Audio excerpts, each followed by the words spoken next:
ليه لما بنروح معبد الأقصر وبنبص على تماثيل أبو الهول اللي في طريق الكباش بنلاقيها مختلفة؟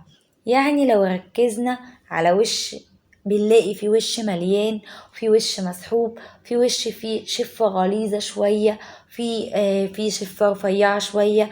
عندنا رأيين حوالين الموضوع دوت. أول رأي عندنا بيقول دكتور منصور البوهيك لما جه نختنبه عشان يرجع طريق الكباش مرة تانية استعان بفنانين من أماكن مختلفة.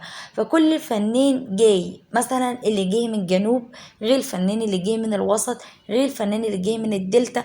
كل فنان طلع ملامح وش مختلفة طبقا لإيه؟ طبقا لشغله. فكل فنان متأثر ببيئته.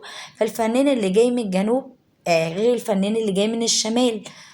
في رأي عندنا تاني، ورأي ري جونسون، وده مدير بيت جيكاغو. بيقول ايه؟ بيقول من خلال الحفاير اللي كان بيقوم بيها جونسون في طريق الكباش، بيرجح ان ما كانش الطريق دوت من اول عصر امنحتب الثالث، وان لقى تماثيل مكتوب على لقب من خبورع اللي هو الملك تحتمس الرابع، وده بيكون ابو امنحتب الثالث. فاذا طريق ابو الهول دوت اقدم من امنحتب الثالث نفسه.